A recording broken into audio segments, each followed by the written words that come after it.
The floor is open for discussion.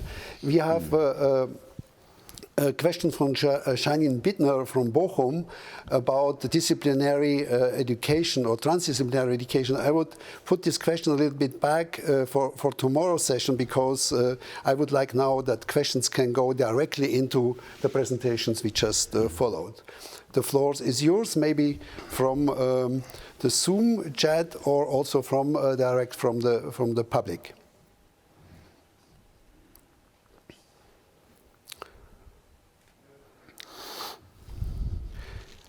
Or if we give some time, I would go into direct and ask Hartmut how he's seeing his resonance theory in the wider context of sustainability. You mentioned the SDGs, the Sustainable Development Goals, as a certain political consensus how to approach it, but maybe scientific or social scientifically not convincing in all respects. So could you a bit elaborate how you see more further consequences of the resonance approach for sustainability in the sense Martin Leiner exposed it or Thiago exposed it in their talks? I very much like these two other presentations we've heard, because what Martin Leiner was talking about, I think it's just the social side, so to speak, because there is aggression too. I mean, the problem he's dealing with is social aggression, right? And I think, in the cultural realm, you actually also see it has a lot to do with and that was also in Martin's talk, aggression towards the self. It's a kind of, it's almost aggression on all levels in this sense of increase, right? And that makes it very difficult to somehow change the attitude and go to somewhere else. Now, therefore, a lot of people think that resonance is only an individual conception. You have to change your mindset, like in mindfulness or so. And of course, this is not enough because we really have an institutionalized and a structural problem, right? So while it is true that culture is at the heart of I totally agree with you, with the economic and the technological way we deal with the world, right? Nevertheless, the other side becomes very solid, so we have to change both at the same time. And I think resonance is not directly a solution, an institutional solution, but it gives us an idea of how it could be different. And actually, we also need the practices of really enacting a different way of being in the world. And music, for example, is one such way where you really listen and answer. So I think we need both. We need a new cultural yardstick, and resonance could be one. But then we need a sense of how we transform institutions in that way. Thank you very much. I had one brief comment for you also, Hartmut. You were talking about the acceleration and the way we seem to have to work harder and harder just to stay at the same level. And I just wonder how much that's a part of the political economy of societies like, for example, the USA, where you have to work people like Elizabeth Warren before she became a senator on the American middle class. And the fact that middle class families need about twice the number of working hours now to maintain the same amount of disposable income. Yeah. And perhaps that acceleration is not experienced in the same way by everyone. Well, no. Well, I would agree. I agree with that. It's not experienced in the same way by everyone, but it's experienced by everyone, I would say, in different ways, right? I mean, actually, basically, I would distinguish three forms of affection. Some are completely left behind. They are decoupled, right? Once you lose, so to speak, track, then you are lost. Like, you could be unemployed, for example, or live in a region where the economy doesn't work anymore, right? Then you are affected in a purely negative way, right? You might have a lot of time, but the time is completely devalued.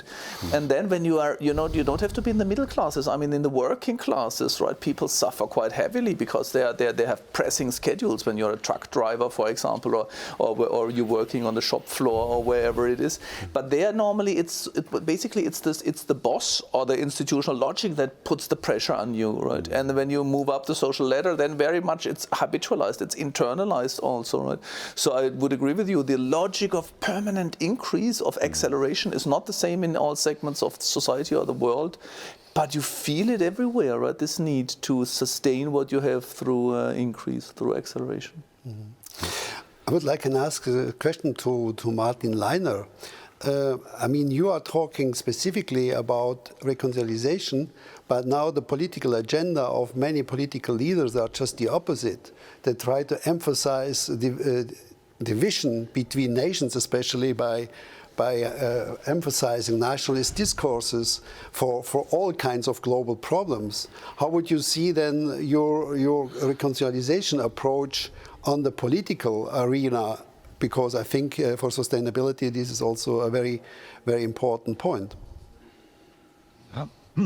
Hello, can you hear me? Is it functioning? Yes, it is. I have a new mic and I'm testing it. So thank you very much. I have also this feeling that there was a time in the 90s where politicians were much more open for this reconciling, bringing the world together, starting a new era approach. We have also this reconciliation, and now it's a bit a kind of going back to nationalistic, divisive approaches. And I think this is something which humanity cannot afford anymore for a long time, to have such policies and this huge expenses in weapons, this threat with nuclear weapon, which was mentioned as well by Hartmut Rosa. The risk that there will be a war or that there will be an accident by all these things is really too high. There is a quote of Confucius who said, humanity learns through 3 ways. One is through thinking. This is very rare. Another is through experience. This is more often and longer. And the more current, hardest is by suffering. And I'm hoping that humanity will not have to learn by suffering. That it's not the right way, but I think it's already proven that it does not function, this nationalism. Europe is an example for this, and it was renewed in the Balkan wars, in Yugoslavia. Why do you not learn from this? Yeah. Before I come to Gary Jacobs, just Hartmut, who was directly something to Martin Leiner's comment. Just briefly, because Benno Wellen asked about the political state of reconciliation, and I think when you look to politics, as you just said, I mean things are getting more aggressive. It's nationalism is turning aggressive towards other nations.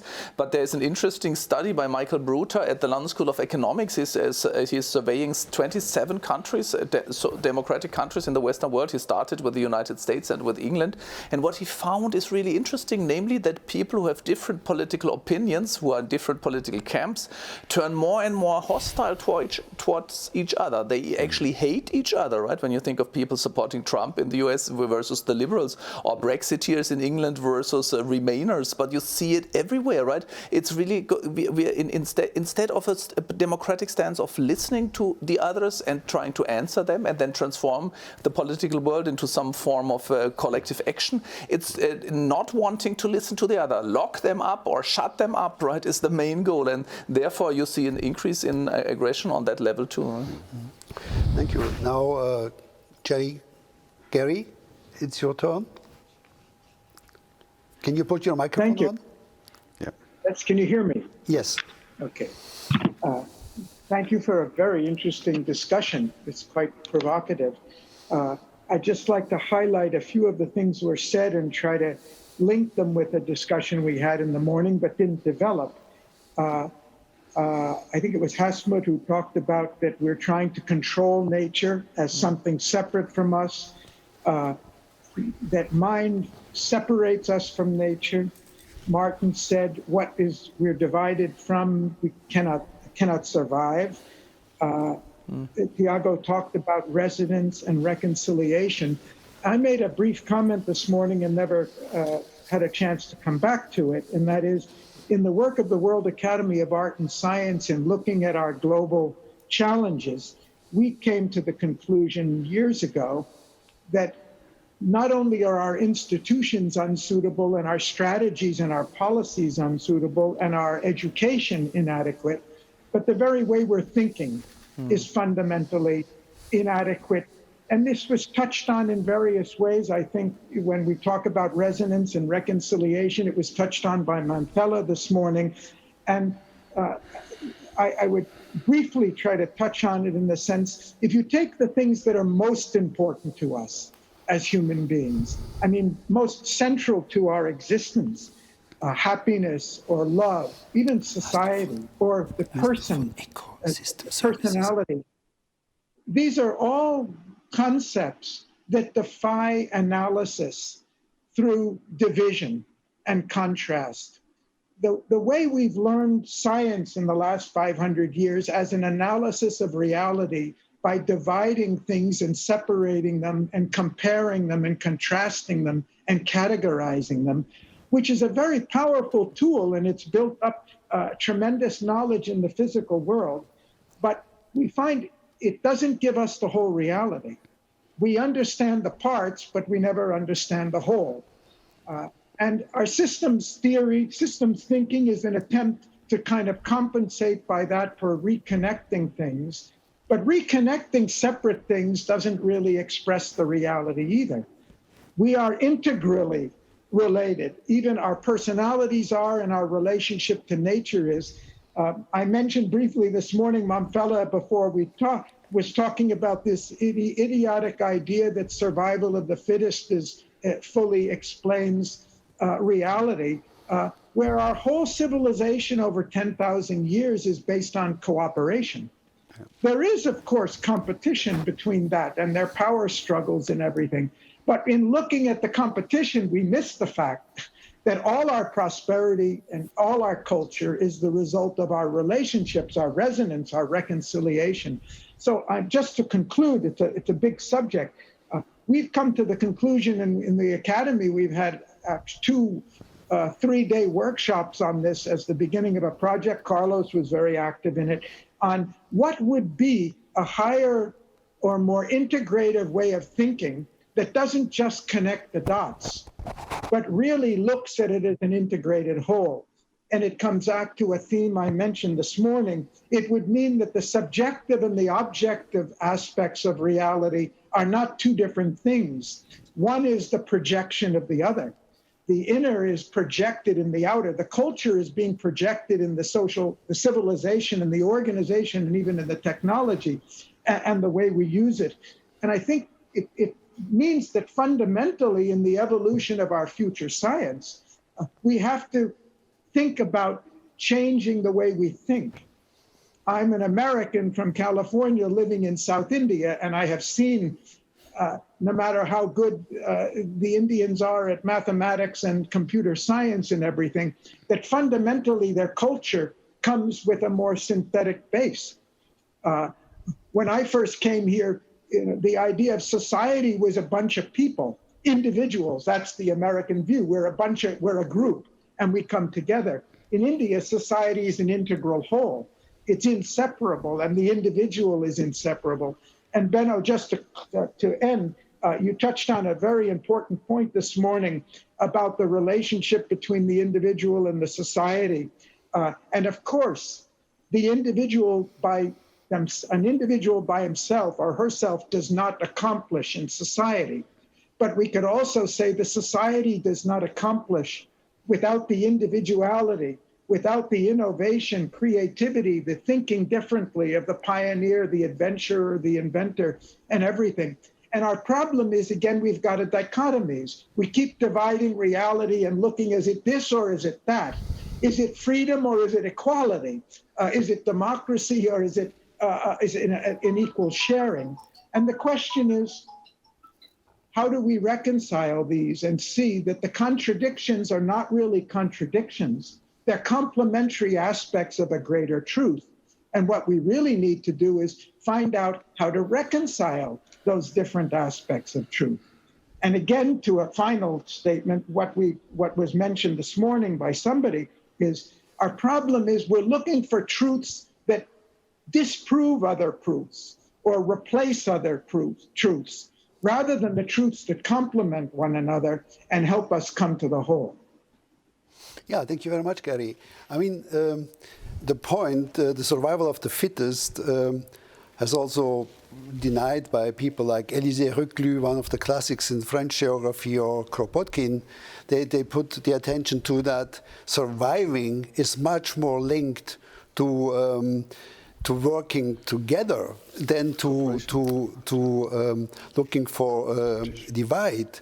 So cooperation is the real basic for survival, and not to show who is the fittest for whatever. That's, I would say, the survival of the fittest is a short-term success evaluation, and the long-term cooperation is certainly the much stronger point for survival. I would like now to give the word to Carlos before I would come to two questions from the chat. Carlos, please. I wasn't asking for the floor. I was thinking that you were rising. I'm sorry. No. But I'm happy to make a comment on prolonging on what Gary said, and was just putting a reference on a recent book by Lynn Gorrison, a biologist, titled Natural Intelligence, and. I like this idea what Hartmut put forward at the beginning of the session on listening and listening society. To me, and we will speak about that tomorrow, we are stuck, what he calls dynamic stabilization. I have a more provocative expression for that. We are stuck in high-speed gridlocks. So moving very fast, but not really moving, which is the sign of a non-learning society. And at certain levels, we are not learning at all. We pretend to be, knowledge society, intensive in research and innovation and technologies and all that. But at deep levels, for instance, at those that were now described by Gary in his last intervention, we are not learning at all. We are a non-learning society. And we have to explore our blind spots to get out of the frameworks which prevent us from having this type of learning. And so we will talk about that more tomorrow, but I think this is part of the discussion. How could we shift from a society which is not learning at levels which are fundamental because they are bringing us close to suicide of the species, towards learning what we need to learn. Okay, thank you, Carlos. I would like to two questions from the chat. One from Janine Bittner is asking, what is the difference between ecosystem services in comparison to older approaches to ecology and sustainability? That was mentioned by you, Thiago. Maybe you can just refer a little bit on. Yeah. Well, what I meant with this is, of course, a very specific part of nature, and we had just Gary mentioned we seldomly have the idea of the whole. The whole in this case is this ecological system, and we study and we are aware of parts of this whole.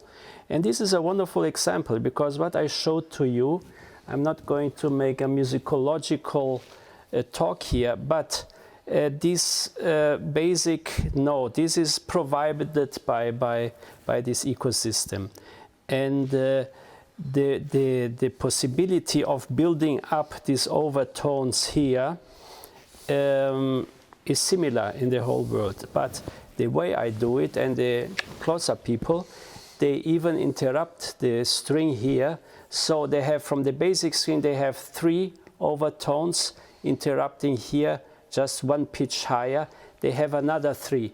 And so they construct like this a hexatonic scale. So it's a scale divided into 6 intervals, completely different from the European system, which of course is temperate, which is an artificial way of using this basic. So as an example of how this whole, which is nature, is used according to Dr. Manfella spoke in the morning about indigenous wisdom. This is a kind of indigenous wisdom which is passed from generation to generation. This is a wonderful example of living heritage, and in fact it is in the real sense listening to nature, extracting something from nature without harming it. So this was what I meant with this example. Of course, we could go much deeper into musicology and also musical anthropology or transcultural studies, because of course this system has also went also in interaction with neighboring peoples, people in the Eastern Cape of South Africa, and so on and so on. So this was just this example to show you how this can be done. So human beings extracting something from this ecosystem without harming, just building upon it and creating and maintaining wisdom. Okay, next question is for Hartmut from Javier Francisco. How then can we convince the large part of the population to make a sustainable shift if we don't stick to the idea of growth, meaning jobs, insurance, pensions? Yeah, I mean, it's quite interesting when you look to those countries, the early industrialized countries like which you have in Europe or Northern America or Japan or so. There we still do have growth, right? But people somehow feel, a lot of people, but not just the working classes or those who are really deprived, but also those who are actually quite well off. I mean, they now have an incredible amount of possibilities of traveling, and they have smartphones, and they have computers and TVs, and the fridges are too full for their health and so on. And still, people have the feeling we don't get what was promised to us, right? And now, I mean, there's so much frustration and anger out there in the world, right? And not just on those who are really don't have enough to make a living, right? But also by those who, by almost all the others. So I really always ask myself, well, what is it that creates this frustration and anger? And it certainly, and it clearly is a disappointment about that we don't get what we were asking for. And my claim is that we were, in fact, we are asking for resonance, and you see it when you watch commercials or the advertisement industries, right? They always promise you a really deep, actually a resonant encounter, right? Buy this trip and you will experience the heart of Africa, or I don't know, there's a cruise with polar lights guarantee, right? Buy this trip and you will see the polar lights. But also it's buy this car and you will have a new experience of being in the world, or even buy this apple and you will have a new experience of nature, or buy these chips and you will experience friendship. It's always a promise for resonance, but this yearning for a resonant encounter, being touched, affected, self-efficacy, and transformed in a desire for a commodity. Buy this commodity, and you can make the commodity available and attainable, right? But not the experience. But I think, you know, it's not. We don't need a cultural learning program to tell people what resonance is, because as human beings, we always already know it. Human beings in the first place. That's an anthropological claim I want to make, but I'm deadly convinced about it, right? Even when you look at small babies, when you look at child development studies, right? The first thing they do is trying to get in resonance with the world, right? Being looked at, being held, being touched, and then realizing that with their own eyes they can establish contact with someone else, or with their voices. That is our basic experience of being in the world, and later on we dislearn it, right? We forget about it because we live in this high-speed gridlock society, however we want to call it. So I think we already have a basic sense and a yearning that is there. We just have to rediscover and redevelop it. And there are many cultural traditions, and actually indigenous wisdom certainly is a strong source for this too. Yeah, Hartmut, listening to you, I have the impression that one of your points is that a lot of the destruction of our living basis is linked to false promises. So people are living with false promises and try to fulfill the expectations by consuming and by by going faster and faster and faster, and finally they are losing touch with the ground. Yeah, it's really interesting. I mean, it's not. I don't want to say that someone is making these false promises, right? It's a kind of self-delusion, because I think we're always trying to. I mean, what we basically do, the Western way, however you call it, of living, is permanently postponing fulfillment, right? So people think, well, once I'll have I've finished education, I will start to really to have the good life, right? And then you realize, oh no, education was only the beginning. You have to have the job. So you enter the job, but then you have to take career steps. So and you have to make money and find the housing and so on. And the idea is always, but once I have this job, or once I have the house, or once I have the yacht to sail the seas, or once I go into a retirement, I will start living. It's really, actually, it's always this postponing, because we always think first we have to secure the basis. I have to be secure in the world. And the thing is, in this society which can only stabilize dynamically, you will never have a secure position in the world, right? It's kind of performative struggle. All the time we need to run just to keep the resources, and therefore the promise is never fulfilled. I totally agree with that. Okay. If I may comment briefly on that. Just Thiago, you. Very, very interesting. The way we perceive living heritage, for instance, can be, I don't know what you think about, exactly the other way around. So you're speaking about commodities that make promises for special experiences. And what we can see in this kind of living heritage is the experience comes first. Absolutely. And mainly, and the discussion nowadays is think about tourism industry who tries to use these expressions of living heritage as a commodity, for instance. Yeah, exactly. So it's exactly the other way around. I totally agree with that. But I think there are two important things. One is that resonance really starts with feeling called by something, right? There's something out there that speaks to me, and not I want to do something. Yeah. And the other thing is that since you mentioned cultural heritage, it also creates a sense of resonance with history, right? Through time, the past and the future somehow get in resonance through experiences of this kind, and we have lost that sense many times. Thomas? Yeah, I just wanted to say that the whole experience and also of acceleration, also the realization that this is a problem, you can already find that in the existentialists who call this self-projection. The idea, that you project yourself into a future that never arrives, a future that will bring happiness, but you don't live in the now, you're not present, you're not able to enjoy in an authentic way the joy that is to be had only in the here and now. And that's the remedy. And in a way, though, the question wasn't answered, and how do we slow society down? And there are some suggestions, such as a basic wage, paying people a basic wage, basically paying people to do less or nothing even, to kind of, because really, what do we need? We need to guarantee that people have accommodation, they have food, they have cultural activities. A lot of that is not very...